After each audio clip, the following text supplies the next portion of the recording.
Welcome, everybody, to another episode of Wisdom of the Modern Crone. And today I'm very excited about my guest. We just met, actually, and have been chatting for the first time a few minutes before we started this interview. But she's come highly recommended to me, and I absolutely know why now, because this woman is a fabulous woman. She has been on a journey for many years of really looking to discover who she is, really is, truly is, why she's incarnate on this planet, and what's going on here. And I can relate to that. It might have something to do that we're same year cronies. We were both born in 1961, so maybe that's part of it. But my whole journey has been the same thing: is like, why are we here? What is going on this planet? So I am so excited to be talking to her today. She's got multiple YouTube channels, so this is not her first rodeo in the realm of interviewing, which makes it kind of fun and interesting. Welcome to Wisdom of the Modern Crone. My name is Elisa Chastain, creator of The Rebel Crone, and I'm your host. This podcast is dedicated to women that have defied the stereotype of aging. They are living life on their own terms with grace, wisdom, and power. I consider these modern crones to be the living keepers of wisdom. So, without further ado, welcome Sheila Corona to Wisdom of the Modern Crone. Well, you honor me by asking me to come and chat with you. This is actually, I want to say, the first time I've ever appeared on somebody else's podcast and YouTube channel just for a chat. It's usually my inviting others. And so, you honor me by asking me to come and be a part of this. So thank you very much. You are so welcome, and it is absolutely my honor to have you. And you know what? I have not been asked to be interviewed on anybody's channel. Someday I will, but I haven't yet. But that's not going to stop us, right? No, not at all. It's not stopping us at all. And as we had a really interesting conversation getting started here, getting to know each other a little bit, and just kind of talking about the whole. I was talking about with the Rebel Crone and this new podcast, and kind of my mission with giving women a platform to really showcase their wisdom. And so this was so exciting for me, because I feel like women, mature women that have truly stepped into their cronehood, are spectacular beings. And this is why I'm doing it, because I want to show the world of what the truth is about a woman that has aged with grace and purpose and power. And there's a secret sauce to that. And every woman, it comes in a little differently, right? Because these are our specific lessons to learn. So we have a unique characteristics and flavor about what our secret sauce is. So we are going to just dive in there with Sheila. I'm going to find out like what magic she's uncovered about herself in life through the journey of being her. So I want to start with Sheila asking the question that I always start these interviews with, and that is, when did you first know that you were a rebel? Wow, when I first knew I was a rebel. I don't think I knew it for a very long time, but I think I was just naturally a rebel. As far as actually knowing it, I think that came much later, probably into my 30s, I would say. Do you remember what Yeah. happened there? What the shift in consciousness is? Because you've really parsed this question out in a very interesting way that I haven't thought about before. So thank you for that. Because there's one thing of just innately being a rebel and trying to make sense of things in the world, and then one day realizing, you know what? Maybe I just don't fit in. Maybe I'm a rebel. So that's what I'm thinking you're alluding to there, is when you woke up to that. Yeah, I have to say that I think that is exactly the case. And part of that is that, I was heavy all my life, and I mean extremely heavy. At my heaviest, in 1999, I was 490 pounds. Mhm. And so a lot of my life I had a lot of discrimination. And that was never really something I realized that I was being discriminated against because of my weight until a boss who ended up being my mentor shared with me one day. She said, "You know, I want you to know that when I first met you, it was my intention to fire you as soon as I could." I'd been with this company for, at that point, about 5 years, and I was doing a really great job. And she shared with me that it was based solely on my weight, and that she had realized that she had discriminated against me without even thinking as to why. But as she had the opportunity to work alongside me, because my weight gave her some preconceived ideas about who she thought I was. Not very bright, not taking care of myself, lazy, not, and she said that you were anything but. You walked faster than I did. I could hardly keep up with you. You were so bright that you didn't belong doing what you were doing. And so, for the first time in my life, I realized at that point, it actually, I was then seeing how, oh, yeah, I've been discriminated against a lot in all differing sort of ways. Did the weight challenges happen or the weight gains happen when you were young? Was that something that you always were, your body was a little more was set in the heavier range as a young girl, or did it happen later in life? No, it began at around 7 years old, I want to say. When I look back at childhood pictures, I can see that I was actually pretty thin up until around 7 or 8. And even when, now this has only been in the last 7 or 8 years that some of these realizations have come in, as I've done a lot more deep diving into me. And I was in 2017 divorcing my husband of 28 and a half years. So I was going through a lot of pictures, getting ready to turn them over to my now grown son. And so I came across an awful lot of childhood pictures of myself and actually pictures of my son, and happened to see that the exact same sort of thing happened with him. And it started, I can pinpoint the exact moments for both of us.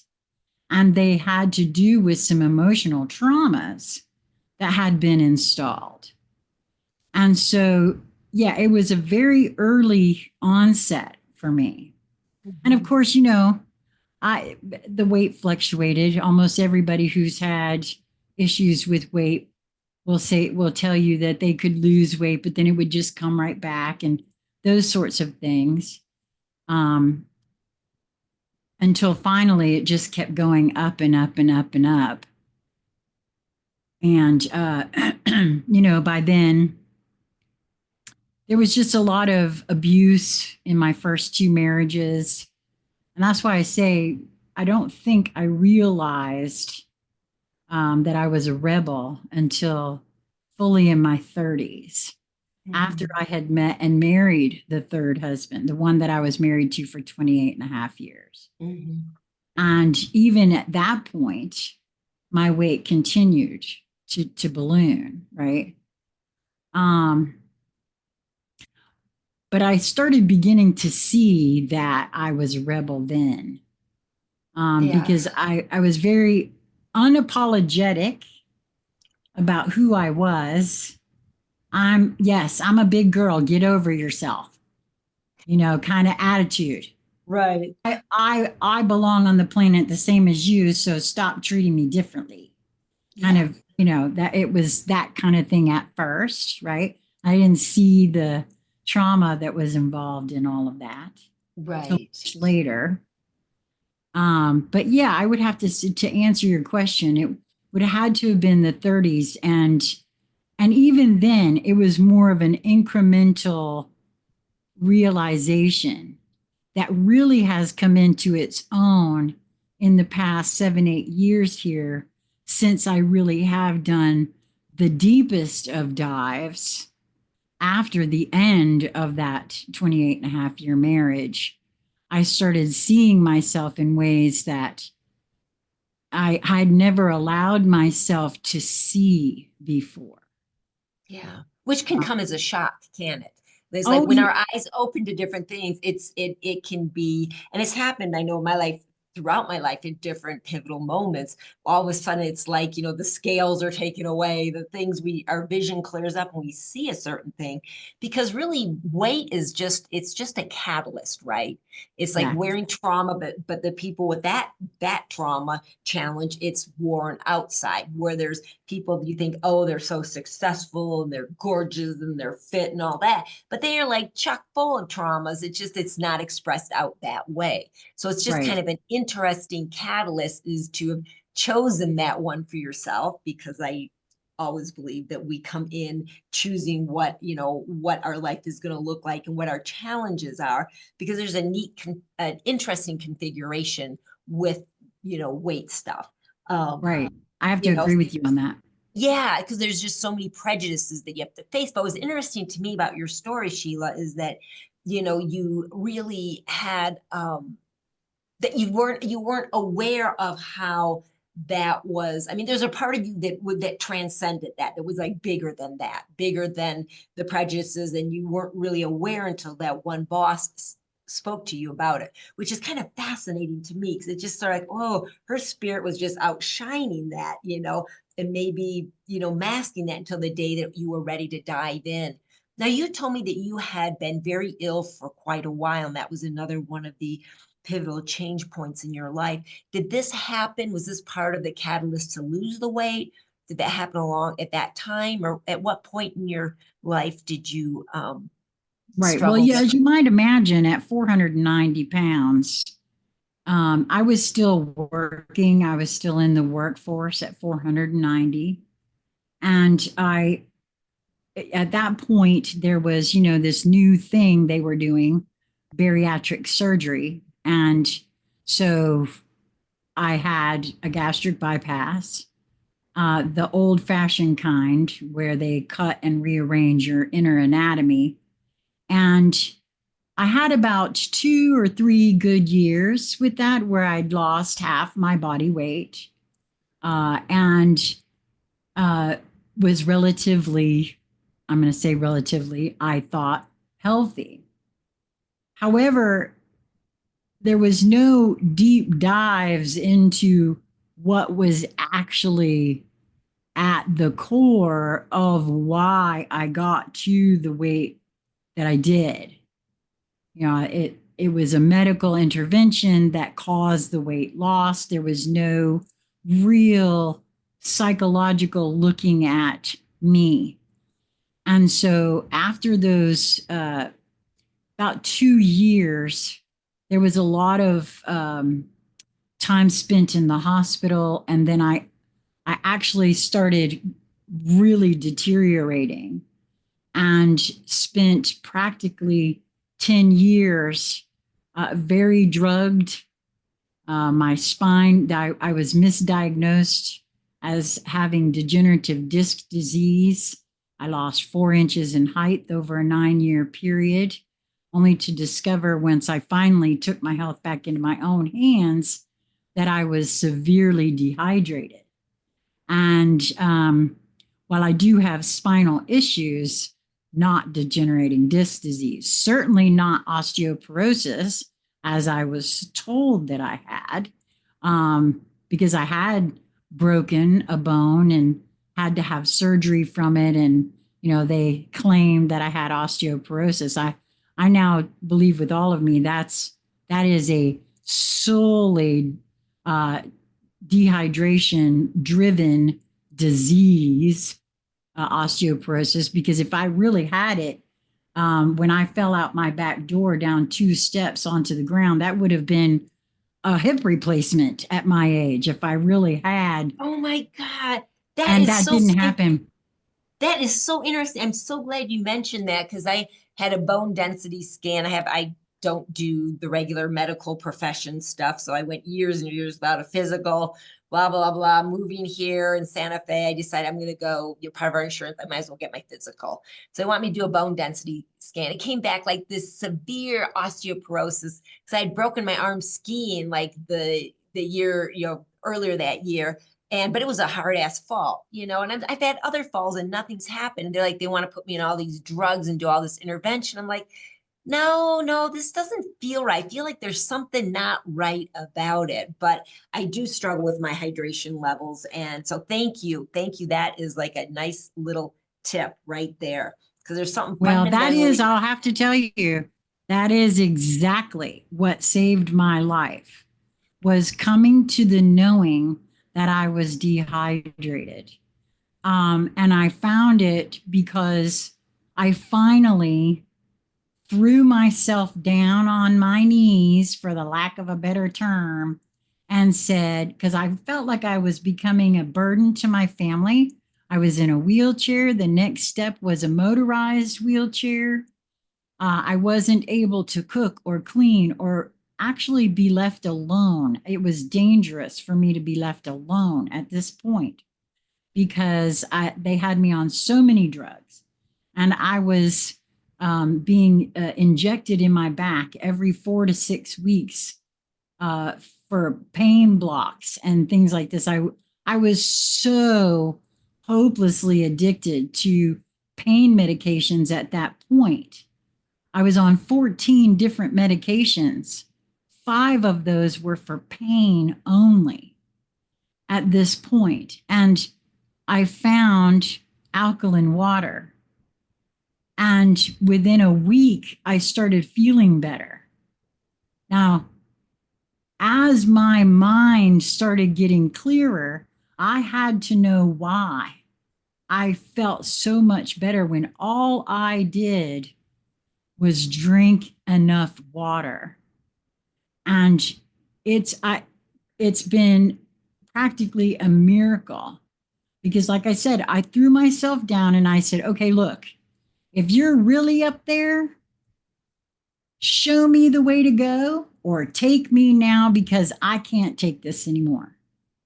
Having been at death's door for more than 10 years, not being able to drive, on disability, I couldn't even cook or clean or do laundry. My husband of those 28 years had been doing it all and stayed right by my side through the entire thing. So I have to give that man kudos because he did not take off. That, yes, Well, kudos as to you might him. have, exactly, as you might imagine, as my mind started getting clearer, because it did when I got hydrated, I educated myself about how important water actually is to the human body. And it's been a whole different ball game for me since then. And the mind has just gotten clearer and clearer. And now, after, the separation and divorce, I was seeing things in a whole different light. I was seeing how my traumas, my programming and conditioning throughout all those years had played into the situation I was in. I never took the time to really get in here and ask those hard questions. Who are you? What are you doing here? Why are you behaving in this kind of a fashion? How old were you, And Sheila? How old were you? Just let me get a context of your age when you started asking these questions. it was in late 2013, my niece was in a horrific car accident. And we knew that she was going to have to be cared for. And it was at that point I saw myself as a burden. So in late 2013, I found this water and started drinking enough water. By 2014, my mind was getting clearer. So that's been 11 years ago. So that you're around your early 50s. Right. So that Right. would have been your early 50s. Right. So this is a really Early interesting 50s. time, because I'm very keen about just like the cycles that a woman goes through. There's like the biological cycles and also our, emotional and spiritual ones that work with them. But right about that time is the time that women start going through their big change. So was that happening at the same time too? You were going through menopause? Well, actually, because I don't know if I can attribute it to the weight or if it is an inherited gene thing. My mother went through menopause in her mid 30s. Mm. I began going through my menopause at 32. And so by the time this happened, I had already been Well in through it. right, well through it, well through it. Yeah. And so, because I was so young, and this is, again, I was very heavy at the time. The doctors wanted to do hormone replacement therapy in order to force a period. Well, that only worked for about 3 months because I finally told her, I said, look, there's about 10 days of the month that I want to kill somebody. So we got to take me off of these things or somebody's going to be getting me out of jail. So, Right. so she took me off of them because I told her I'm not going to do it anymore. And she Yeah. said, yeah, we're going to stop that because it was right about the time that it was coming out that hormone replacement therapy was causing cancer as well. Mm-hmm. So, yeah, Right. I'm very fortunate to have just because I was raging somebody about 10 days out of the month. So Let that me, was really yeah, we all made just so many different experiences with that. And women I speak with, some just like, oh, I went through menopause. They didn't even know I went through it. It was so easy. And other ones have like super, super big challenges. But I asked because that's typically the age where, that's happening. So there's all those psychological changes that happen, it sounds like what happened with you as far as your big awakening, that would be in perfect timing of of coming through the other side of menopause. But let's talk about this a little bit more because this is where your secret sauce really comes in.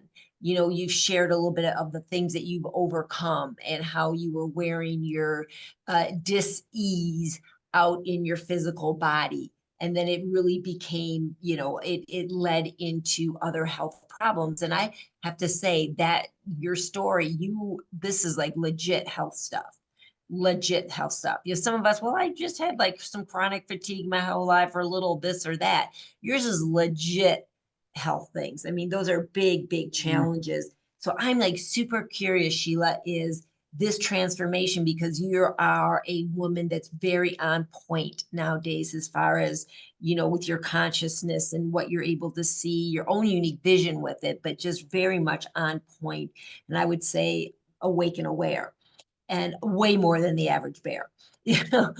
So tell me a little bit about kind of walk me a little bit through that process for you. You, yeah, and your cast, it sounds like it was really a physiological stuff was your big movement because you had support at home. You had a partner, a husband that was supportive. So it wasn't like an abusive thing there. So tell me a little bit about like that journey of how you moved through that and your awarenesses.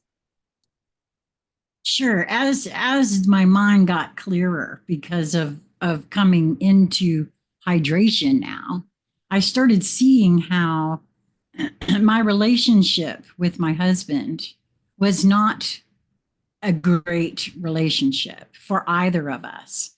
while it was very loving and very supportive, there was, he carried a resentment for me that I finally was being able to see. He, I'm, I'm a very strong personality, as you might guess, and I had, because I had my child with my second husband, he was the stepfather to my child, and the first two husbands were quite abusive, physically, mentally, all of that. By the time I met the third husband, I now had a child, and I sort of overcorrected, if you will. I was my way or the highway kind of situation here. We're going to do things differently in this marriage. And so, of course, the partner I attracted um, was okay with that to a certain extent, but didn't really hold his own, right? And I saw as I woke up to myself and what I was had created there, that his mother had been quite abusive as well. And I sort of became a kinder, gentler version of his mother. And I saw where this wasn't a good situation for either of us at all on any sort of level. And as I started waking up to that, I talked to him about our relationship, and I said just that. This is, I can tell you're not happy. I'm not happy. We need to do something here. I'm not quite sure what, but I know that I have been affected by my childhood traumas, and I know that you've been affected by yours. And I would love it if we could do some individual counseling and maybe even some marriage counseling and see if we can change our dynamic. And he wasn't interested in that. He actually said to me that he felt that his childhood had no bearing on the person that he was, that it didn't affect him as an adult.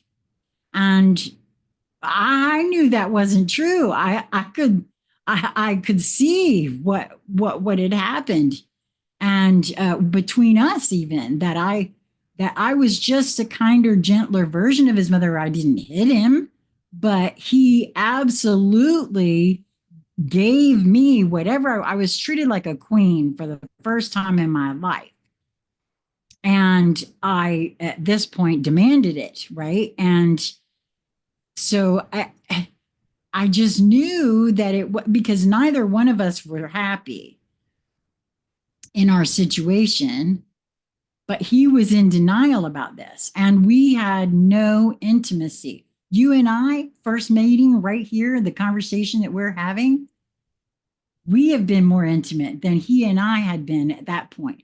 Because, sex only takes a certain amount of intimacy. Past that, then you get into intimacy. Well, and as we get older, and we had none of it. Thank you for sharing that, because I really feel like as we get older, then our needs change it.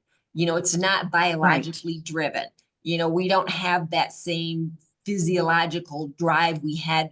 It's not that we don't want intimacy and closeness, but it looks different. Like for me to be engaged physically, romantically with a man, it takes a whole other, recipe of our connection for me to be exactly to be interested, period.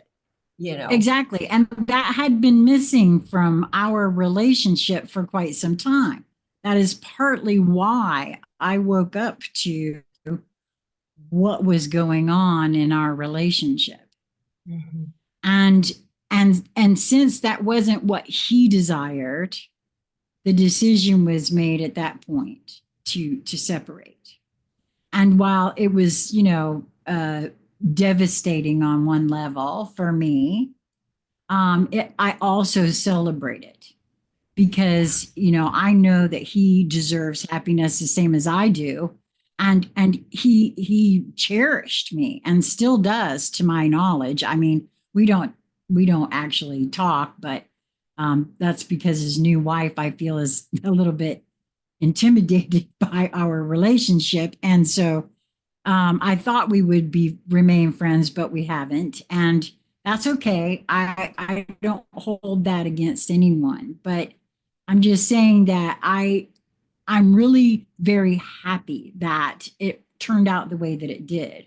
Because again, at that point, it afforded me the opportunity to really get in here now and start asking some questions, some deep, intimate questions of myself, and and really what is going. And I'm still in the midst of that. I feel like my entire life now is a quest to get to the truth of who and what I am, who and what humanity is, what we're doing here on the planet. You stated that so brilliantly. That is exactly the way it is for me at this juncture. And it's been and actually that was the whole intention of the first YouTube channel, was to, my own inner guidance was to have these deep conversations with other beings and show what it looks like to be willing to see oneself in your entirety, because there's nothing wrong with discovering the programming and conditioning and then making a decision to change it. Well, you can't There's wake up nothing wrong to with that. it actually is quite right. It's quite necessary from my perspective, is if you want to really transcend the programming. We're all programmed. If you don't understand what we mean, what we're talking about is that we have a certain educational system, we have a certain, religious system, we have all these systems around that haven't always been there. There was very different paradigms back at the turn of the century, for instance. There was different paradigms in the early 1900s, but we're right now this culmination of a lot of indoctrination that's telling us through our advertising media, the news, all this stuff, that's telling us what it's like to be a human, what it means, that what your fulfillment's supposed to be, more stuff, more, thinner, prettier, more, having more money, having, all this kind of stuff. We're told to be good consumers and to prop up the system. And that's programming, because that's not how it's always been. This is what I think is like an experiment going on that's failing, because people are failing in it. They're not thriving. Hence, we have this, like, not like a backlash to it, but I feel like we're at a pivotal time where people call it the Great Awakening, is that we're stepping away from, like, this is not working. I am not fulfilled. I'm not happy. I am craving that intimacy with myself and revelation of what really is going on, because this is just a fake gig that's happening here.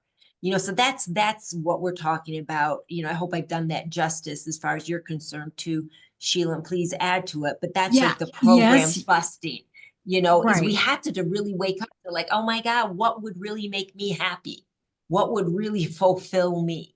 You know, Right. um, Well, and yeah. I'll say that yes, you did a great job. And for me, I have seen that it's even deeper than the indoctrination, and there's no one really, honestly, to blame, because coming into the human vessel, the parents, I've seen it now on such a level that I cannot unsee. We are taught from very young by our parents that we cannot trust ourselves. The message gets in there as an engram almost, Mhm. because we are so concerned that the baby doesn't hurt itself, that this is I hope I'm making that clear. It's not from a place of wrongdoing. It is from a place of love, yes. But the message in and of itself is that you can't trust yourself. And I'll tell you specific memories I have as a child and being told, no, that's not right. I witnessed this happen in front of me with my granddaughter and my son. That's how I was shown this in a very real way. It was so very innocent and so very, he didn't mean, and he wasn't mean to her. He wasn't trying to, but the whole thing that happened. Okay, so Grammy is the name she calls me, has always had, I usually wear my hair in barrettes. And at this point she was 5. And she had never seen my hair out of place almost, because I hadn't been around her a lot at that point. And this one particular day, I was there all day and I had a headache. So I took my barrettes out and I went like this in my hair and it was all sticking out like this. Right. And her dad had just come home. And so he and I are sitting at the table having a conversation and she comes up to me with a comb and she said, Grammy, your hair is so messy. And he immediately chastised her for stating a clear fact that she could see was true.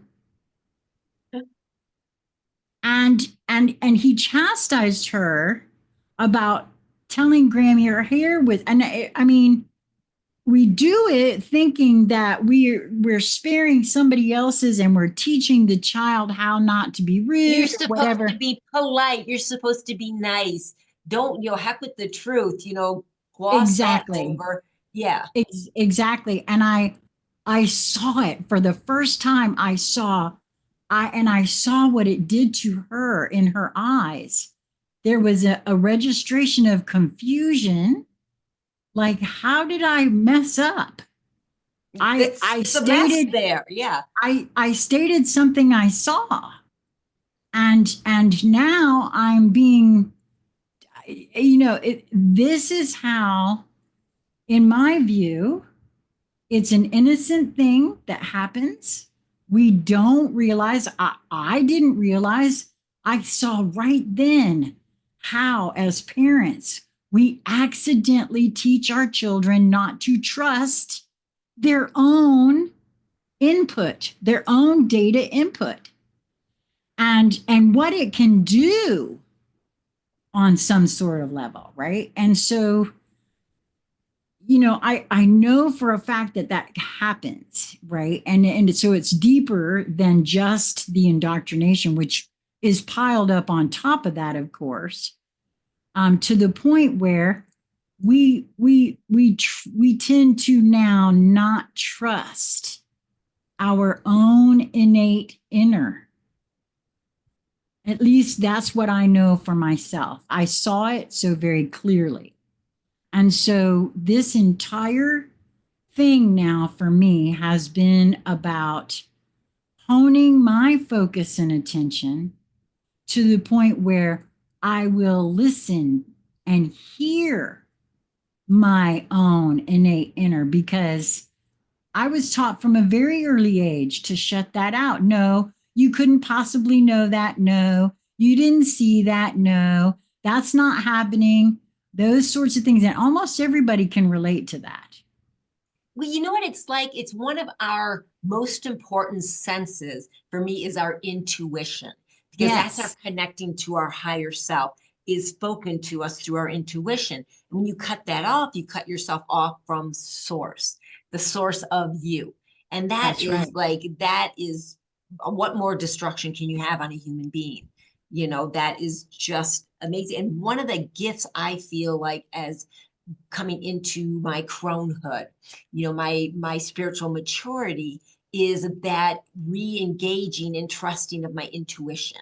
And I have to say, it's always been there. That I've always had the angel on the one shoulder saying, telling me like the decisions to be made, kind of sharing with me, pointing me in the right direction. Then there's a self-willed thing that's like, or this. And for every time that I did this decision, I always knew that my intuition was guiding me somewhere else. Who am I to get mad at that? You can't get mad or feel victimized by other people because there's always something in me that knew, but I chose other things. That was part of my journey. It's part of my journey of figuring things out and having experiences. But I'm telling you, the power and the magic of being a mature woman is that you learn to trust that and you listen to that and I mean, you just know things. And this is like, God, if we learned this, Sheila, what if that wasn't disengaged as little children? What if we were taught to nurture it, what we could accomplish, the power Exactly. available to us? Oh my gosh, that's Yes, the new exactly. human. That's the new human right there. You're exactly correct. And I have said many, many times, and I'll stand by it. The children being born at this stage are not going to be so easily programmable.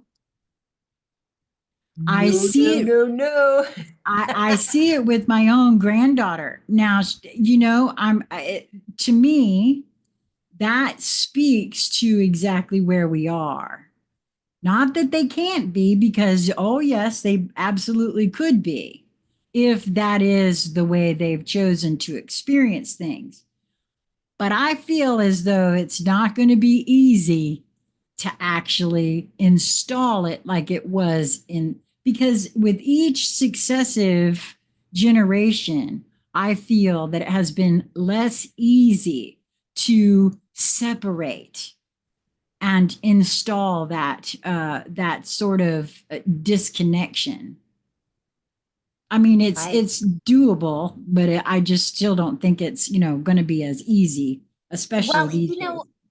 so many like we're at such an interesting pivotal time as far as humanity goes in the evolution of consciousness, and which to me the evolution of consciousness is that connection that you were talking about, is that intuition, is that knowing and having that being intact that has to be there first, for humanity, individuals to evolve, and then societies, and then humanity as a whole. And we're in that transition time. It's not going to be like, oh, one day, but oh, now we're enlightened. It's kind of is playing out over time, and with our short lifespan, it seems like it's playing out over eternity, but it's not as far as a higher level perspective of time goes. But having Right. said that, this is the change that is happening. And what's going on right now, whatever you feel about with politics, the world, all this shenanigans that's happening, that's a dying thing, man. That's just not going to be there because people are the newer generation. It's just changing. I mean, us as, 60s babies, born in the 60s, we were part of, I feel like my perspective here is I thought I was a bridge of the old world and bridging into the new world in a very specific way. Now, different people will talk about different waves of the star seeds coming in, and there's certain times when groups of people incarnated very specifically to usher like pivotal changes, and we played certain roles. Well, some of the new children coming in right now are, they're designed to take that next leap, and it's just not going to survive. The old dinosaurs that are running things right now, they're just dinosaurs. They're just, they're going to be passe. That's just not like, yeah, it's just not going to be, because consciousness evolves and there'll be no place Exactly. for it. So we didn't have to worry Exactly. about that. It's not to get worried. I guess my bottom line I'm trying to say is not to get caught up in the drama, what's playing out right now, is to really stay focused on, this is keep working with this and knowing that it's all shifting. It can't be stopped. No, I'm in total agreement with you because for me, on many levels, um, what we see on the world stage is the collective laying everything out. It's time to see it all. So if one can take a step back multidimensionally and see that, because we are creators. And in my view, there really is only one, and each individual vessel is a window into an experiential happening of the one. So we are all one and singular at the same time. And the only thing that separates you and me is the time spent in these vessels. That's it. That in our own specific reason for incarnating. And you know, this Exactly. is like we were talking earlier before we started recording, and I was sharing with Sheila. She was very gracious to hear me talk about, you know, what kind of my mission is and what I want to accomplish and what I'm feeling called to do. And part of it is this galvanizing of the feminine powers as they come to rest in mature women. And, you know, so part of that really is about um you know, is about going there, is about going there consciously as far as the understand, because this is where we are, is like we understand, like when you get to a certain age, you just don't have the energy anymore for separation. You don't have the energy for judging. You don't have the energy. I don't have the energy or inclination to really be concerned about, we're all on a journey, you know, and some Yeah. of my brothers and sisters out there, it ain't going to happen in this life and they're experiencing something else. But that's part of the design of who they are. It's not, why get all up in somebody's case about it? Why get judgmental? Oh, they're just an NPC or they're just a this or a that. You know what? Stop judging it. Just let them be. Worry, you know, and you know, worry about yourself, but just your focus is you. You know, and we may come together as powerful, beautiful beings, but do we see like the truth exactly the same? No, but I think there are some fundamental ones that we are all, like you just articulated, we're all one. We're all from one energy source of love. We're differentiations of that. We have our unique characteristics, our unique path of growing. You know, live and let live. You know, people, you see things differently. I just find it fascinating. You know, I love talking to people because I love to find, because I see their perspective. It's almost like this, you know, this beautiful globe of the oneness, and we all are offshoots and we're all coming in at different angles. So you can describe it from your unique place, you know, and I'm fascinated with that. It's like, Sheila, how do you see it? You know, what do you I see? love your take on it actually, because here's the thing for me, I agree with you, but it's been a journey to get to this point for myself, because once upon a time, as a truther, okay, I sort of, my first little awakening was waking up to the geopolitical corruption on the planet, that sort of thing. And as a truther, when you're seeking the truth, you have this inclination to think that there's only one truth. Because we're in a duality. Everything is good or bad, light or dark. And now I see things a little differently. It's good and bad. It's light and dark. There is no or. When you have an expansion of consciousness, at least for me, this is, I'm going to speak, I'm going to keep it right here. For my expansion of consciousness, I now can see it from the level where folks are about, oh, there's only one way, one truth. Okay, I see where you are. I, however, have been able to step back and see, but that's not all there is. There is a larger, more expansive view. I now feel with all of me that we are multidimensional, Mhm. that there is more than one way to see a thing, to understand a thing, which means there isn't true or false. Something can be true for me and false for you all at the same time. At the same time, you That's like right. anybody that's had an NDE, you know, a near-death experience or some kind of a real metaphysical out of this body into the other realms, they will all say there is no judgment there. There is no judgment. So that means there's no good, bad. evil kind of thing. It's just doesn't exist. Yet down here we have it all, there's a lot of separation and contrast going on. But Right. that I would say is like one of the pivotal enlightenment things for me as I've grown in my maturity is to just understand that there's not a right and a wrong. There's like, what do I choose to experience? And there'll be Exactly. consequences for my experience, what I choose. And that's Right. okay. All that is okay. I mean, we can get into some little dicier things because when it's about, abusing somebody else or other things, but let's not quite go into that. That's a whole other thing. But Right. just Well, that and you, see, for me, what I had to get to, because I'll tell you, I mean, I have to freely admit this. Again, remember, I said that when I entered into that third marriage, it was my way or the highway.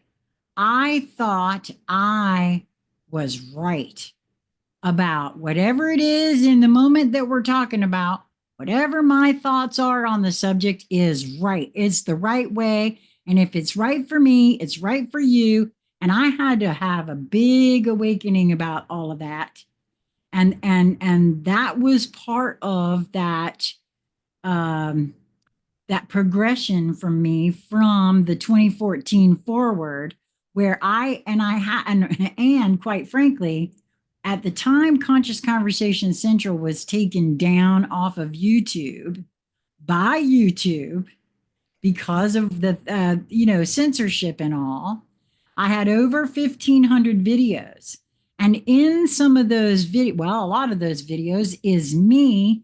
You get to see me come to some very real realizations about things not being what I thought they were, and me having what I call an alchemical epiphany right there on camera, where I actually, oh my God, I see it now. I'm understanding this in a way that I never got before. And so that was a very real trajectory that at this moment, I realized that I made, and I think we all do when we think things are a particular way, we don't see all the assumptions that we've made about the truth of something. You think it's true because you're making an assumption that you know everything about that situation. Because if you go into it wondering or thinking, I may not have all the information about this, specifically when it comes to really anything, because nothing, to use something that's been used quite a bit lately, nothing is as it appears. Not one thing. yes. Not one thing I have found that I have been taught from the time I was little until right this very moment is exactly what I've been led to believe, or even what I think it is right now, because I am constantly being shown by my larger self and by my willingness to sit in a seat of observer how, oh, wait a minute. Okay, I hadn't considered that little bit of information. But if you're not open to seeing it, if you've got a preconceived idea about what is true and what is not, and you aren't open to being shown by your own self and Mhm. others, then you're making a lot of assumptions. And if you're basing it off of assumptions, then I mean, really, okay, you're free to do that. But I keep being shown for myself the only way for me now, these days, is to realize that I know next to nothing for sure. Oh, in this moment, I've got a operating, I got a sort of a operating system of what I think reality is. But I'm also very open to being shown what actually might be going on. And because of that, I am constantly being shown things that will now widen that lens and expand my consciousness even further to And where, it's never ending. This no, is the that's right. never ending joy of being an eternal being. So if we think like, Yes. oh, I understand, I get like, no, I like right now, I feel like I'm the freest. I am the most evolved that I've been as Elisa. And yet I'm still within, there's a certain paradigm, but it's okay because we step into a new paradigm and it's all wondrous. We learn all these things and we start to fill this out. And then we come to an edge of it and we're like, oh, okay. And then it's like you break through to the next one. But it's that soul that's just like on that quest in this round of incarnating is on this quest to like, okay, I'm curious. I want to know. I'm curious. I'm curious. What is really going on? What is really, oh, that. There's a, oh, wait, there's more. And you just, and that's to me, that's the exciting thing about Yes. life, is this eternal journey we're on of mind expansion, No, you're consciousness so right. expansion. You're so right.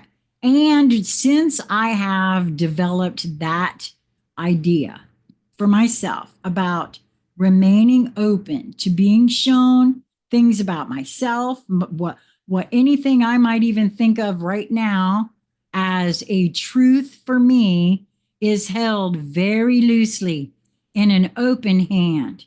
And I'm absolutely open to being shown where whatever I got going on here is incorrect. Because let me just say, I have been shown over and over again where, oh, you thought you knew a thing. Okay, you thought you had it this time, but no, there's more. But wait, there's more. And I don't think it does ever end. And you're right. For me, that's the most exciting thing. Yes. At 63 years old, I can tell you that this is the most fun I have ever had. And I don't intend for it to end anytime soon. And you said something, and I don't know if it was on camera. I think it was off about how sometimes then we'll catch ourselves in the mirror and say, "Oh, there's that 63-year-old."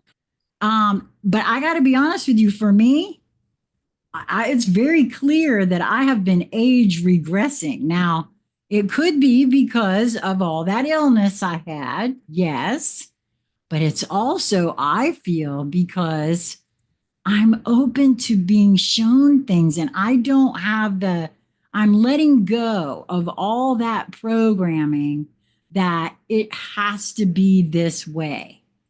Even including aging and death and all of that, because for 2 years prior, I've been asked by my larger self to really consider what I think death actually is. And to all I have, again, see, there's those assumptions. All I have in any of that is what's been shown on TV, what I've read in books, what I think I know that I passed on the table once. I've had over 23 surgeries, so I did pass on the, but I don't have any memories of it. No near death experience for me to report. I think I know why, but the, so that did happen for me. But so I just have to keep things open to being shown, and that to me is the most exciting place to be. But I didn't start this out there. Let me just say, I had some very staunchly solid ideas about what I thought was going on the planet. And I would have taken you to the mat if you agreed otherwise, if you tried to tell me otherwise. Trust Oh me. my God. I was such a headstrong little monkey. Like in my 20s, man, I was saying it like I was calling it as I saw it, and I just was a spiritual seeker even at a very young age. And man, I would just like, now I don't talk about it. Very strategically, I would talk with, I have some very close women friends here and friends that don't know about, the depth of my the other part of me because that's not where they're resonating. And I love them dearly and it's perfectly fine. but I don't have to talk. The point is I don't have to talk about it anymore. Right. It's just not because I felt like when I was younger that I had to talk about it and I was very headstrong about it because I was still figuring it out. So like you're looking for agreement and you're talking it through and you're working out. Now I don't care if anybody agrees with me or not agrees with me. I'm very much at peace with who Elisa is and where I am. And I'm at peace with who you are and where you are and everybody where they are. And I don't have to talk about it anymore. Well, you know what? For me, I'll tell you what, I actually came up with a name for that for me, because I saw myself doing that. That for me is an intellectual exercise. I have the concept down, Mhm. but I haven't fully embodied it yet. And once it's fully embodied, that's what I call an alchemical epiphany, because I now have experienced myself thinking I've got a concept. Oh, I got that. I got that. I understand that. Yeah. No, I didn't. When it actually lands and sinks in a way where I don't have to talk about it and all of that, oh, I can feel it in the body. And that's why I know now for myself, I have, and it's okay because I used to, in some of our older conversations, there was some folks who said that or felt as though an intellectual exercise is a bad thing. I don't think so. For me, what I keep being shown is that at least you're intellectually exercising. Yeah. I was going to Um, say, well, that's good. right. It may not Yeah. be an alchemical epiphany yet, but you're intellectually exercising. Love You it. are trying it on for size. You're figuring it out. And so I look at that as a good thing for me anyway, from my perspective. Sheila, what you're talking about right now is you're just laying down the wisdom, laying down the grace, laying down for me is what a crone represents. And that is like this. The graciousness I'm talking about is that the process you've been through it. You're humble, you're gracious with other people where they are in their process. So when I hear somebody like boom, boom, it's this or that, I'm like, okay, they're working it out. They just haven't come to the place. They don't really know because they're so outspoken about it, is that they're working through it. Like you're saying, they're going through that exercise and they just haven't gotten there yet. So I have graciousness. So I look at them. I don't have to like, oh, they're so meh, meh, meh. This is like, all right, they're in their process with it. I may not want to engage, that it's hard to have a conversation with that. I choose not to because it's not a not if I'm right, or you're right.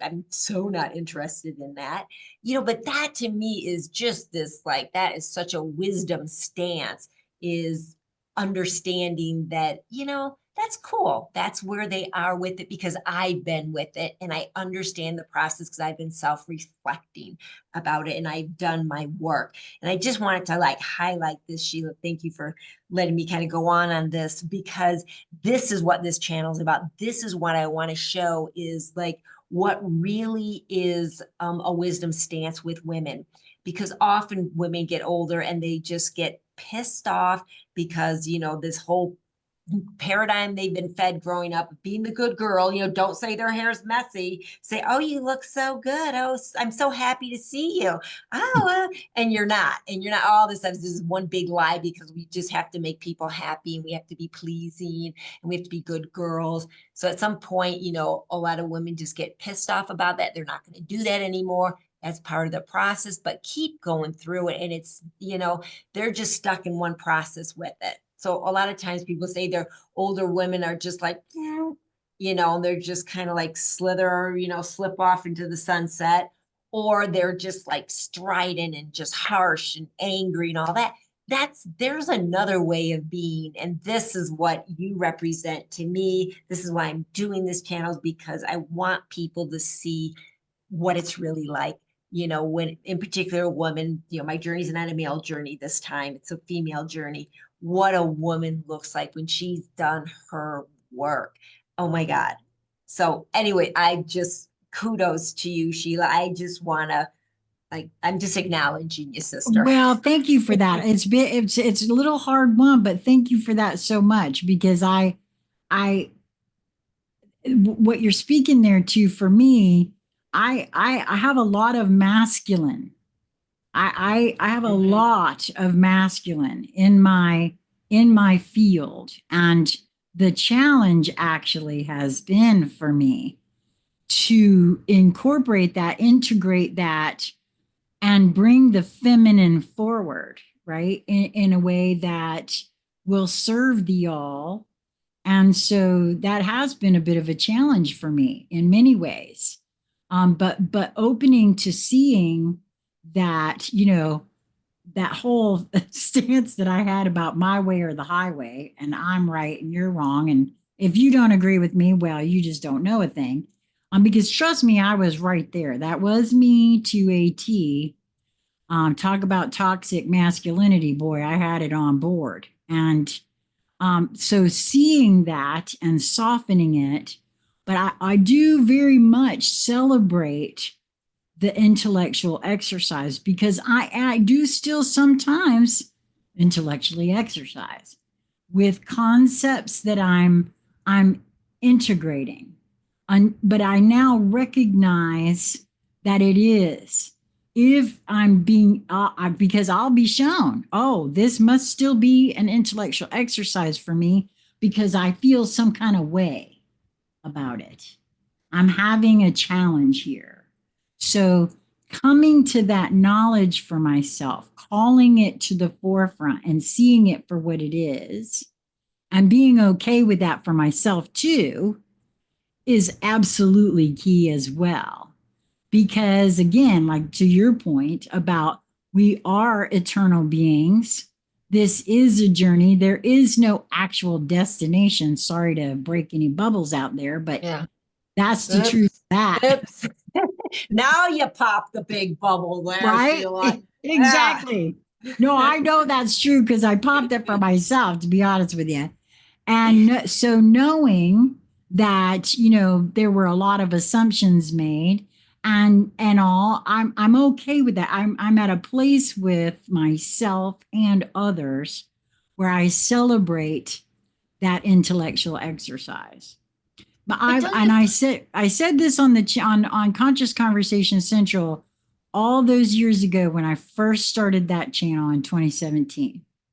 The most important thing, in my view, anyone on this journey can do for themselves is to remain open minded. Understand that you don't have all the answers on any sort of level, no kind of level. Nobody has all the answers. And if somebody tells you they do, you better run because they don't. Let me just say. For me, Hence that's the my challenge. Hence the challenge with gurus and a lot of our spiritual leaders. That is exactly. that is one of the one of the downfalls or the pitfalls with that whole You're situation. so right. You are Yeah. so, so right. I'm not very popular with that crowd. I'm going to be honest with you right here, right now, because I have seen where um because what happens for me, the observation that I see is that somebody has developed something that worked for them and got them to a certain point in their own awakening, their own enlightenment. I'm going to use it like that because there's never a done deal. And now we're going to, because nobody really in that arena wants to continue to play in the corporate 3D realm. Now we're a healer. And now we want to make our living at helping others.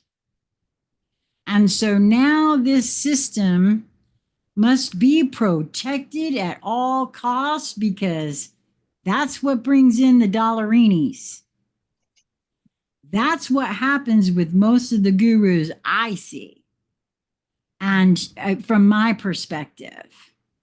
And why I say it's all got to be open, honest, flat out. I know I don't know hardly anything. If we can have an interaction and have a completed circuit, that's payment enough for me. Well, Because it's so true, but it's one of the challenges because when I look at like somebody that's called the leadership. Okay, they're called the leadership in the spiritual healing realms, whatever, there's a million of them in one of those realms. It's kind of like the same challenge that an artist has. Let's say an artist is a painter and they're painting, they have a certain style and they get very popular and everybody loves it and everyone's paying a lot of money for the things. The galleries are all carrying their work. But one day they're just like, you know what? I'm not honest anymore because this isn't fun and I want to express myself in a different way. And they change their style, and then all the galleries are like, oh no, I can't because no one's going to want to buy it because this is you. So it's kind of like in a real, like in a little more of a simplistic explanation with it, but it's the same thing as being like creators and being in leadership is can leadership actually shift at some point and say, all right, let's and expand that and change and grow. And I've had several experiences with spiritual communities. One I lived in for 7 years. And there's a lot of challenges with that, and one of which is the leadership being set on they have, and there's nothing wrong with this. I'm kind of saying there's something wrong with it that I'll correct that in a minute, but there's like a certain paradigm and they're teaching within that, which is great because people come in, they'll learn and stuff. And then, the teacher should know that and then let your students move beyond that. Like this is what in reality, I'm providing this for people. I can heal people at this level. Now they find another healer. Now they find and they go on and you're humble about it. And you know that, what your gifts are. Unfortunately, they think that they're like the tripping stone then for them and then for the people around them is that they have to know everything and this is it and this is the way or the only way. that's what That I I feel mean. like Exactly correct. exactly that's the problem And with it. part of that for me, and I feel very fortunate to have had this experience early on in my awakening, let's say, okay.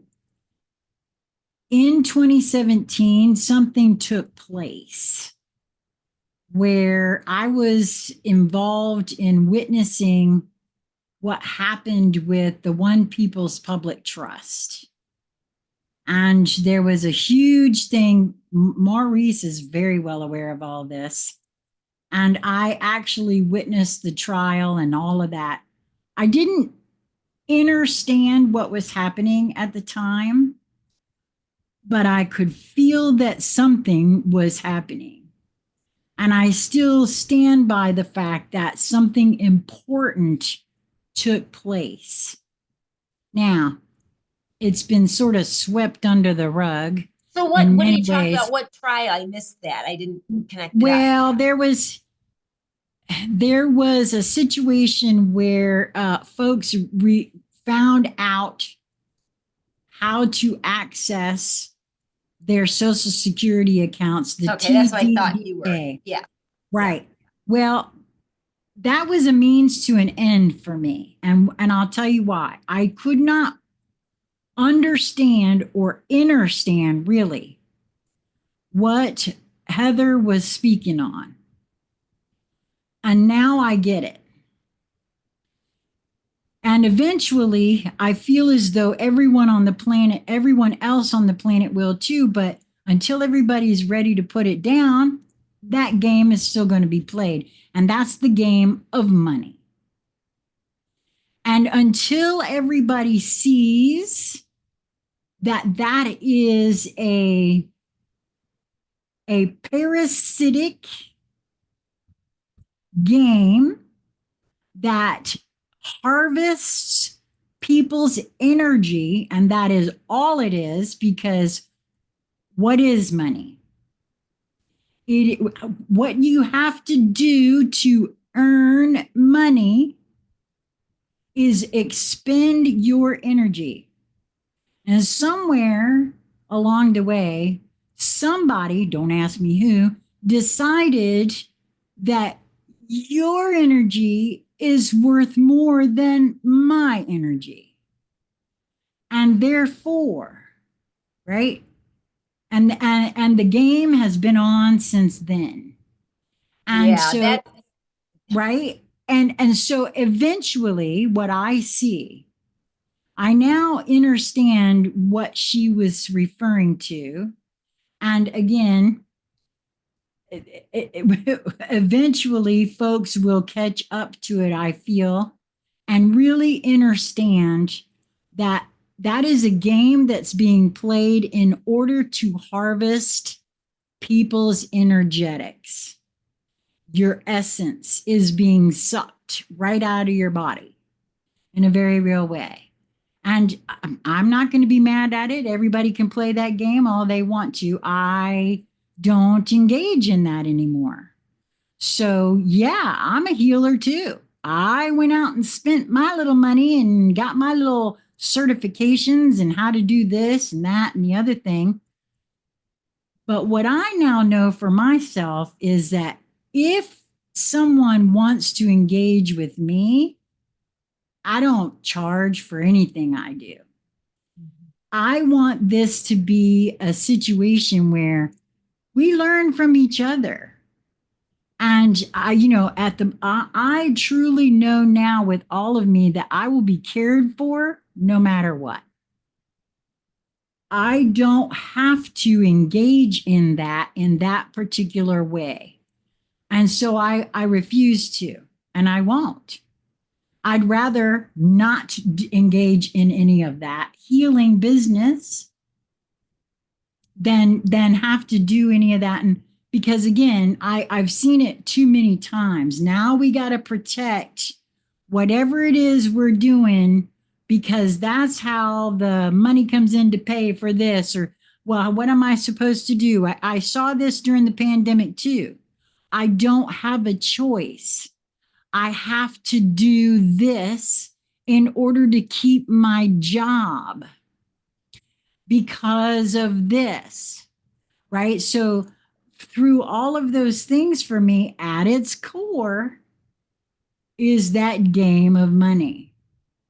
it's like so true. I'm like making some notes here while you're talking because there's more conversations to be had. And, one of them is just at some point talking about sovereignty and getting your sovereignty back legally. In fact, I was just talking with a really incredible, powerful new friend of mine that is actually with a whole group of a think tank that are working on that. So it's really fascinating to me. It's something that when I heard about that, I was really interested in exploring. And then, I just didn't go in that direction. But so I'd like to have more conversation. Maybe we'll do a panel on that. And then just the whole business thing, because I'm a little Capricorn. I'm a little Capricorn on the cusp of Aquarius. And I'm just, I've always been very like business minded, but in like I'd have to quantify that in a different way. But I think that there's a higher level of doing business, which is actually just interactions. It's just Right, an exchange.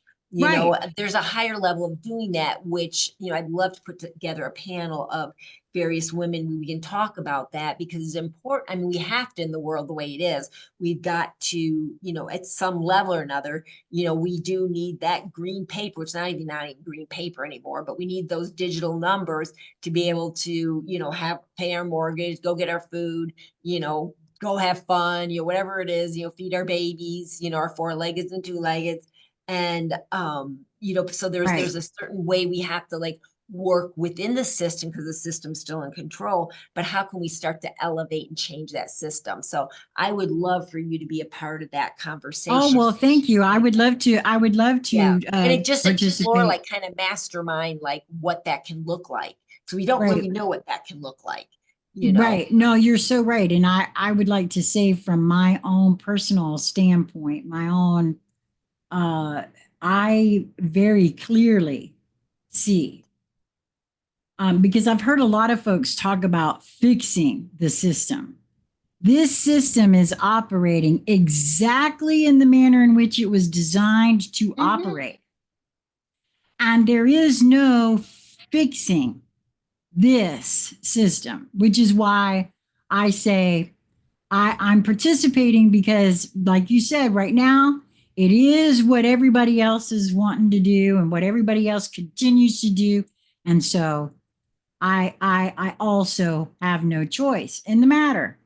But where I do have choices, I choose not to engage. And I choose to begin the conversation about creating a different way because Yeah. there is no fixing this, because it is doing exactly what it was designed to do. And it will continue to do that as long as everybody is willing to play that game. I like, you know, that is it. And I think we can wrap up the conversation with it because this is like a perfect culmination point, what you just said. And I'll just say it and just reiterate it in a little different way. But it really is, we can't, the old ways, the old way, there's no need to fix it. It doesn't need fixing. It is what it is. It's Yep, the new way that comes in, and that's where things uplift, and then, you know, humanity grows out of that old way. You know, for me, exactly. very specifically, that change in consciousness is comes back to what we were talking about before about that intuition and getting hooked up with your bigger self. You're getting hooked up with Yes. that, and it's allowing that self. Like now I'm in this place, and a huge shift came just like in this new year as far as calendars go of, you know, December, January. That this huge shift of just really like allowing. It's this, I'm launching all this new businessy kind of things. This new mission is coming into stronger focus. And I'm just allowing, I go, I will be taken care of. Also, I'm just allowing, and I'm moving according to inspiration and intuition. You know, so I That's think perfect. that's part of the new paradigm we're moving into, is that's Yes, how you're it's going to be absolutely done, right. you know. You're absolutely right. I feel Yeah. like you're absolutely right. And by allowing, because I don't have a problem with how anybody wants to do anything. Like you were stating before about not being judgmental. Oh, I used to have a judgment about it, but I no longer do, because I also see that everyone gets to choose how they move through everything. And so, I don't, I would never want to say, you don't get to choose how you engage, because that's not for me to say. I know Right. how, right. I know how I like to engage, and that's what I will do. And it hurts no one. And so, and to me, that's the only way forward, is for It's the everyone to only come to way that eventually. to find that. And this is just you has it's the bigger you being the you of Sheila. It's the bigger me of me being Elisa right now. And in other lives and other multidimensional experiences, we're experiencing all different things. You know, maybe I've got black t-shirt on in that other life. You know, maybe I'm wearing a whiter t-shirt in that life. It's all okay. You know, but Right, we're just responsible for this right here. This is right. the game. This is what's going on. We don't need to transcend it. We need, like for me, like one of the things I say often in my videos is about people like this big ascension. I'm working on ascending. It's like, why don't you work on descending? Why don't you fully descend into your humanity as you are as a person and allow your spirit to fully come in? That's the game we're playing. We're not like trying to get out of it. You will get out of this body. You will die. Rest assured, you're going to die. Yes. So you don't have to worry about ascending. You will ascend. You will go out. Why don't you worry I about feel you're being? exactly correct, because I came into this thinking the same thing. But now I see very clearly that it's really both. The little programmed conditioned me, the ego, the personality, that which calls itself Sheila, is busy ascending, and the larger, more expansive part of me is busy descending. And we shall meet in the middle, for me, hopefully, right here in this body. Uh, Exactly, exactly. I'm with you. That is my goal too, is like fully blend the two as much as my capacity is as being Elisa, as much as my exactly. physicality will allow it, because we have a certain capacity, and we that's a whole other physical thing, but we deal with physiology. As Right. much as this capacity can hold, how much light can it hold? I'm like, okay, bring in the exact right amount at the right times, and I trust that that's going to be, and You're right. That's a topic that we will be discussing on my channel at some point, because I've had a lot of experience with that. I now see my weight as having been very specifically about light, Mhm. and the losing of that weight in regards to shedding generational karma, call it that, trauma also. And because of what my housemate, Lisa Flamino Rush, has been going through of late, she's very conscious of that as well. So we will be having conversations just to that effect on my channel. And, at some point, perhaps you would join us for a panel. I would be like, somebody would be letting me on their channel. Oh, yes. I love it. I will accept that Well, invitation right here you'll and have to there. come and have conversations with me too then, because I have been trying with my viewers to say, hey, come on, let's have some conscious conversations. Let's get this going. And I don't have very many takers right now. So you're I being put on the spot right here, right now. Let me just say.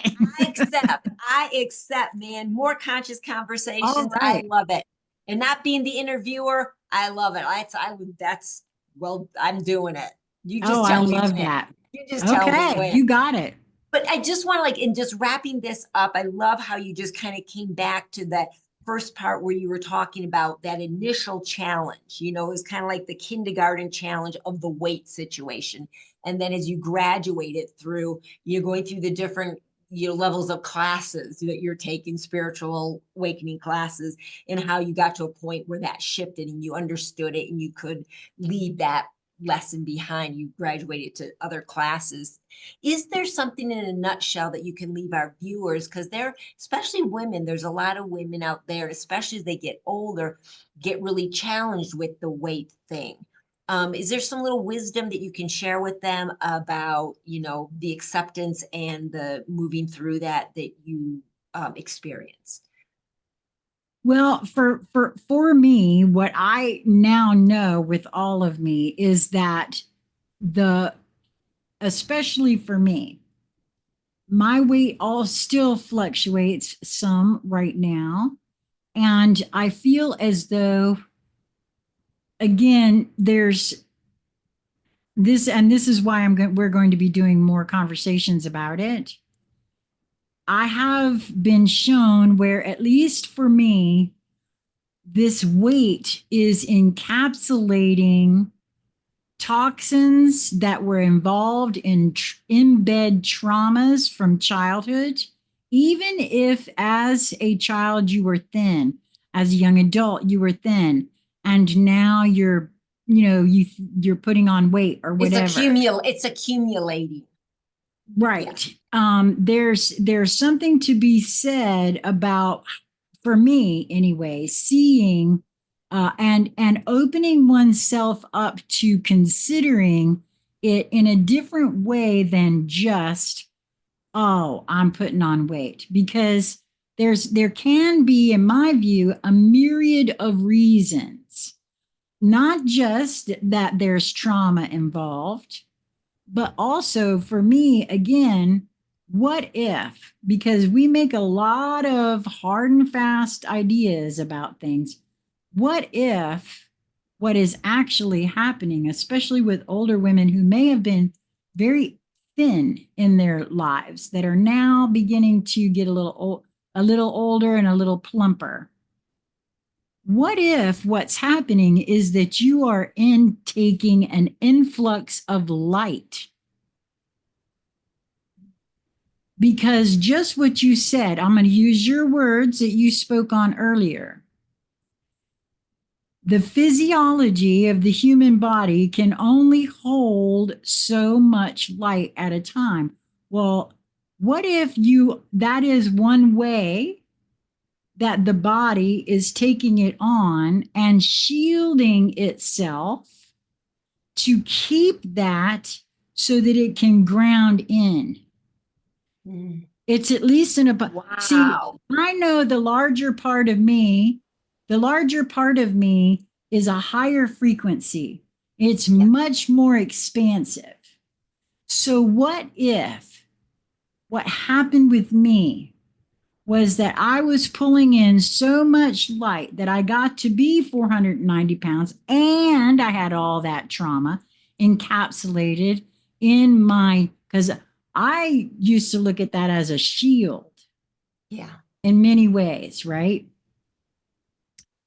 If indeed, to like I said, what you spoke to about the physiology of the human body, it has to be at a certain vibratory level. We don't know that as that light comes in, as the body is vibrating, that it doesn't cause the cells to plump up. We don't know for a fact. There's no science being studying this. They would say, oh, you're crazy. You just cut out the donuts and the carbs and the sugars and, yeah. Exactly correct. And so, what if part of what is happening there? So, I invite folks to open their minds and ask themselves questions. Because, for one thing, what I now know with all of me is the more I question myself and get quiet and hone my focus and attention to hear myself, oh, the answers come. Sometimes you might not like the answers you get, and sometimes you might accidentally misinterpret the answers you get. And I got a story for you about that someday. But you will get an answer, and it won't be wrong. Trust me when I tell you that. I know we're got to wrap it up, but I got to tell you this because I said that. Okay. In 2017, my inner guidance told me that Corona was going to go viral. Now, I interpreted that my YouTube channel, because I was willing to use my real last name, that I was going to go viral. And I even went on record and asked my grown child and my husband at the time, do you want me to change my name so that you won't be associated with me? And they both laughed at me and said, no, you're not going to go viral. You don't need to do that. Fast forward to 2020. What happened in 2020 with the word Corona? Tell me Corona didn't go viral. Go ahead, I dare you. Oh my God, I didn't see that one coming. I Oh my, know. And that is I'm telling you, I had to see that because it helped me understand that I am looking at life through a distorted, programmed, and conditioned lens. My inner guidance will not be wrong, but I can misinterpret it. And so, with every channeling I hear, I keep that in mind. And I love it. That is fabulous. Oh my God, that is a fabulous story to like wrap this up with because it talks about humbleness. You know what I mean? It's like that's a humbler, right? It's like, oh no, I'm gonna be oh yeah, the corona, and then all of a yeah, sudden it's boy, like, I'm oh telling well, you, I guess it's a little bigger than me. right? I'm telling you, that's exactly what Oh I my God. thought. And I know me. I know me. I know my whole outlook about things. That happened on purpose to show me just that. So that But I you get would little smack really, downs. Sometimes we get brought to our knees, a little smack down reminder every once in a while, get it in that's check. right. That's cool.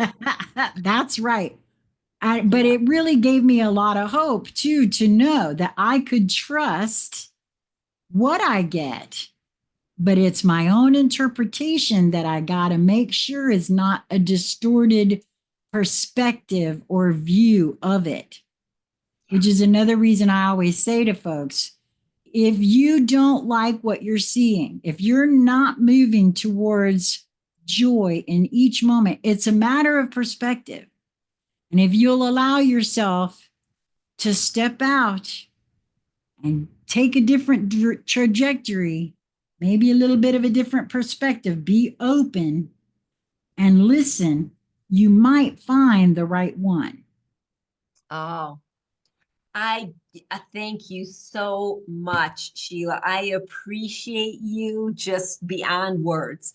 And yeah, I'm really looking forward to exploring more, incredible conversations with you. And I've made my notes, and we will like dive into some of these other things in the very near future here, because as I started out saying to y'all, like, just wait till you meet the Crones. I'm telling you, this is like, what? Oh my God. And it's like, it's not a scary thing. We were scary things when we were younger because we were intense little buggers, we were a handful. But now, oh my God, when we're just channeling things, our own being in a new and different way. We want to share this with the world.